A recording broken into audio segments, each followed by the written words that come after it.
It's Patrick Hutzel from IntensiveCareHotline.com, where we instantly improve the lives of families of critically ill patients in intensive care, so that you can have peace of mind, real power, real control, and so that you can influence decision making fast, even if you're not a doctor or a nurse in intensive care. In last week's blog, I've shown you how to reprogram your mind if your loved one is critically ill in intensive care. You can check out last week's blog by clicking on the link below this video.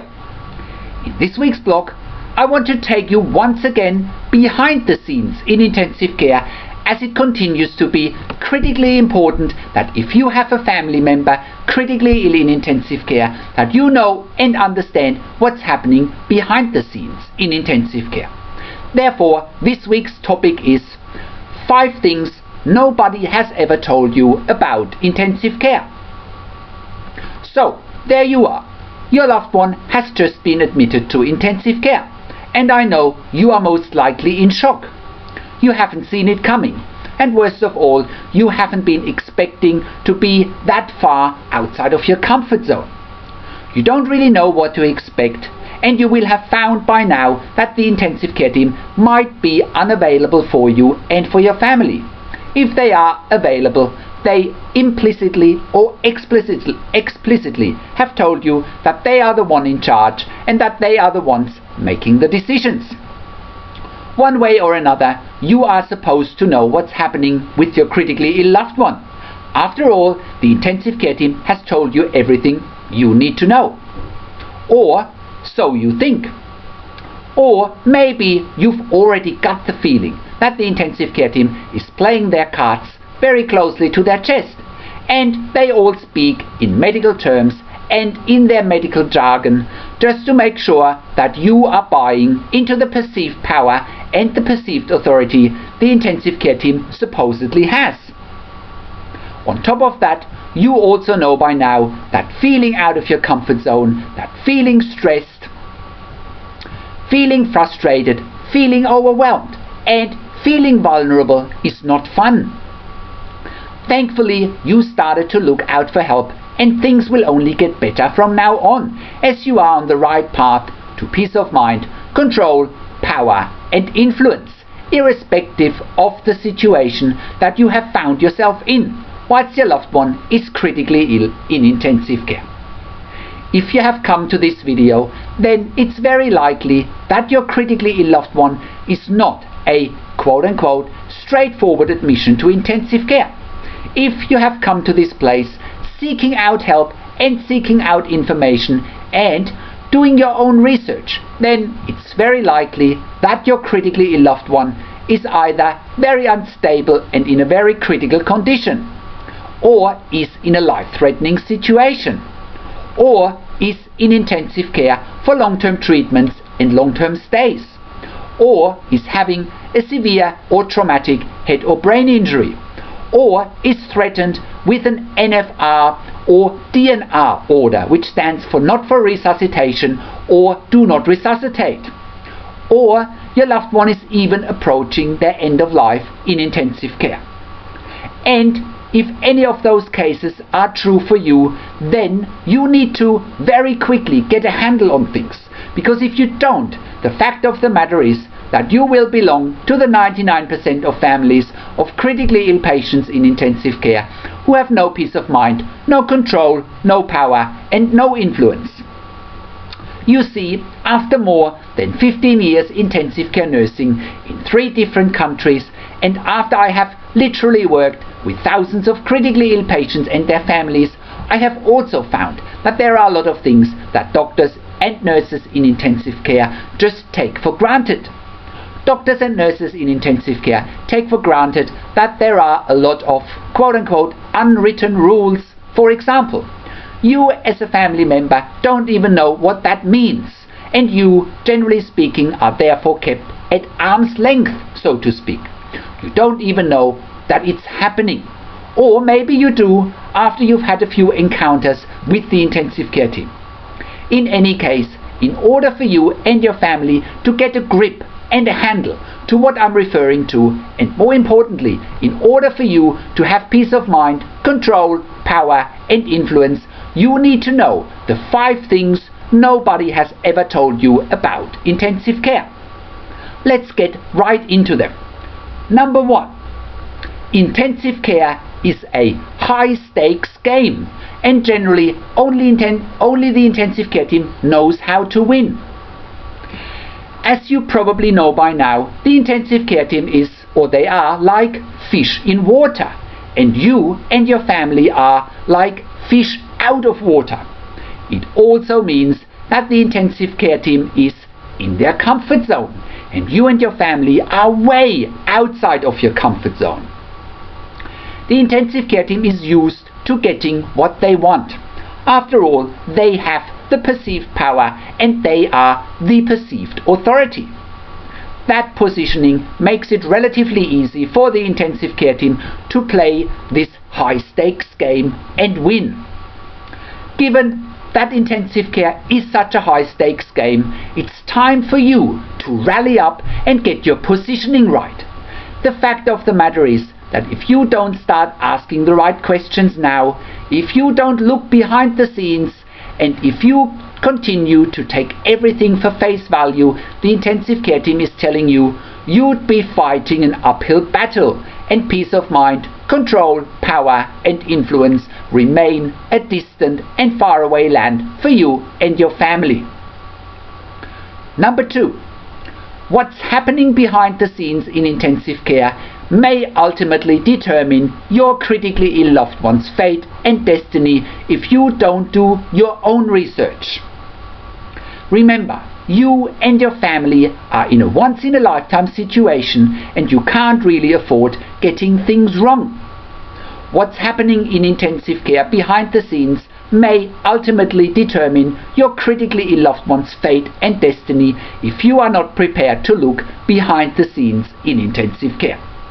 The power play, the politics, the dynamics, the psychology, the competing interests, the intrigue, and most of all, the hidden agendas of the intensive care team may ultimately decide your critically ill loved one's fate and destiny.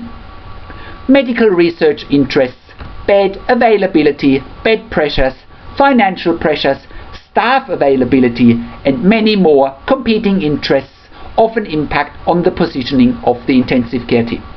It therefore impacts on the positioning of your critically ill loved one's diagnosis and prognosis by the intensive care team. It also impacts on the care and treatment offered or not offered for your critically ill loved one by the intensive care team. Number 3.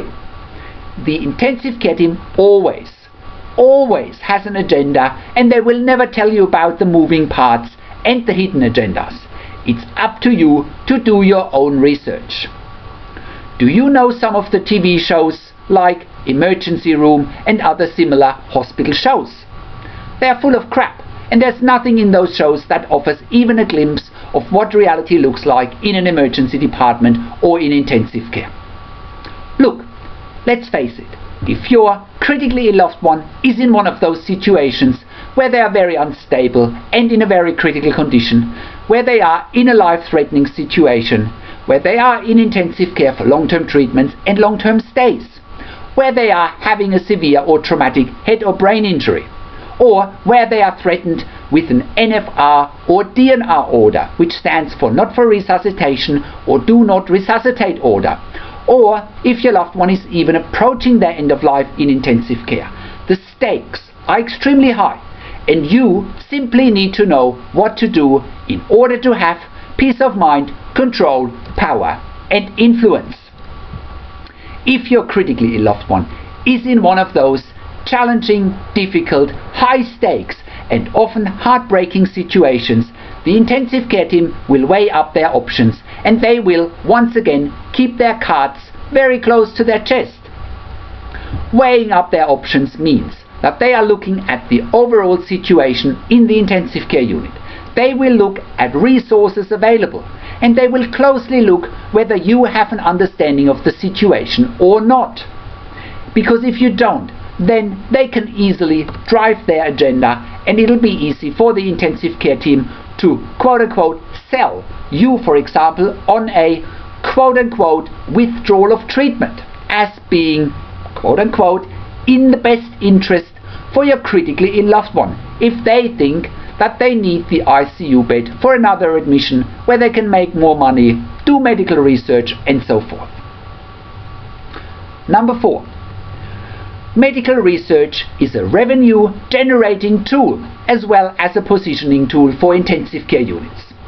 The sicker patients are, the higher the likelihood that your critically ill loved one is enrolled in a medical research study without consent from you or from your loved one. Most information on the internet available about intensive care is from doctors for doctors in form of a medical research paper. This is one of the reasons I came up with the idea of starting a website for families of critically ill patients in intensive care. Families of critically ill patients in intensive care don't need a medical research paper. They need factual information from the ground that's written or spoken in a language that they understand. Families of critically ill patients in intensive care don't need academic talk that they can't understand. They need plain everyday language so that they can understand what's really happening in intensive care. No hiding behind medical jargon and medical language.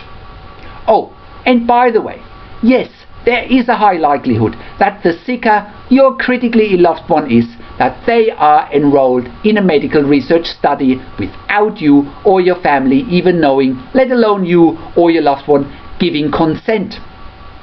Being enrolled in a medical research study could mean that your critically ill loved one is receiving or not receiving certain drugs, or it could mean that your critically ill loved one is receiving surgery or not receiving surgery for certain types of conditions. The outcome is up in the air, and that's what medical research is all about. Number 5. Having peace of mind, control, power, and influence is entirely up to you, and the time to stop making excuses why you can't have peace of mind, control, power, and influence is now. I keep repeating myself here. However, it's critically important for you to know that 99% of families of critically ill patients in intensive care have no peace of mind, have no control, have no power, and have no influence, period. Those 99% of families of critically ill patients in intensive care tend to be so overwhelmed by what's happening all around them that they just don't even think that peace of mind, control, power, and influence is within their reach. Those 99% of families of critically ill patients in intensive care also tend to be the master at making excuses why they can't have peace of mind, control, power, and influence. You certainly don't want to belong to those 99% of families of critically ill patients in intensive care who have no peace of mind, no control, no power, and no influence. You certainly don't want to belong to those 99% of families of critically ill patients who will stay at the mercy of the intensive care team when it comes to the well-being of your critically ill loved one. And you certainly don't want to be at the mercy of the intensive care team when it comes to your sanity and well-being in this once-in-a-lifetime challenging and difficult situation. Making excuses is easy. It's the easy way out. It's not taking responsibility for whatever challenge you are facing, and it's often what happens when the going gets tough. And that's not for you, and you know that already. So, what's the alternative? I know, you guessed it. The alternative is to take full responsibility for the outcome that you get in any situation in life, even when it comes to such difficult, challenging, and once-in-a-lifetime situations, such as having a loved one critically ill in intensive care. So how do you do that? And how can you get peace of mind, control, power, and influence quickly whilst your loved one is critically ill in intensive care? Well, you get to that all-important feeling of peace of mind, control, power, and influence when you download your free Instant Impact Report now by entering your email below. In your free Instant Impact Report, you learn quickly how to get peace of mind, real power, and real control, and how you can influence decision making fast whilst your loved one is critically ill in intensive care. Your free Instant Impact Report gives you in-depth insight that you must know whilst your loved one is critically ill or is even dying in intensive care. Sign up and download your free Instant Impact Report now by entering your email below. In your free Instant Impact Report, you learn how to speak the secret intensive care language so that the doctors and the nurses know straight away that you are an insider and that you know and understand what's really happening in intensive care. In your free report, you will also discover how to ask the doctors and the nurses the right questions, discover the many competing interests in intensive care and how your critically ill loved one's treatment may depend on those competing interests, how to eliminate fear, frustration, stress, struggle and vulnerability even if your loved one is dying. You get 5 killer tips and strategies helping you to get on the right path to peace of mind, control, power and influence in your situation.